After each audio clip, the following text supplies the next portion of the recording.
Bit of tension up there, George. A lot of tension. I mean, it started early. Ike and Gratch really had a lot of tension there too. Big boys going at it, but the main event, I was surprised how intense their face-off was, and given the civilities they've shown each other leading up to this point, that was intense as hell. Like, I did think that it was going to flare a little bit further because, when they were face to face and Nikita started to get the edge on Ben raised his hand, and I thought, shit, this is going to kick off. But luckily they didn't, and we'll see when it really kicks off tomorrow night.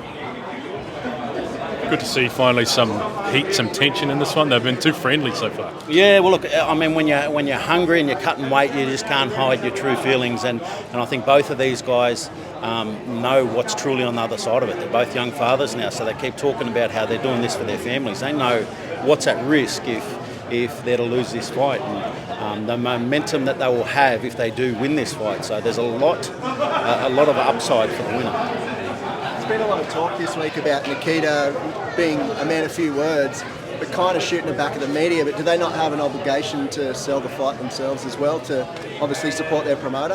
Yeah, look, I think that's what makes for a great pay-per-view fighter is to be able to draw in the masses and make people interested in the fight and want to see what you can do and what you're going to bring to the ring. So I think that's part of the process, and people grow and people learn as they go, and they'll get better over time. So there is a lot of interest already in this fight, and I think after that weigh-in and that face-off just then, I think it'll kick off a little bit more.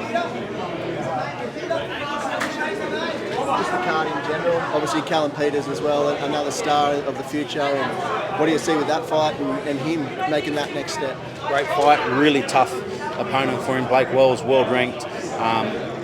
Blake Wells is a guy who's been on a bit of a run at the moment, so it's going to be a really tough fight for Callum Peters, but Callum Peters needs to take an opponent like this to keep growing as a fighter, to keep learning as a fighter, and he's still very young, so stepping in against Blake Wells, he's going to learn a lot in this fight. Win, lose or draw, he will learn a hell of a lot.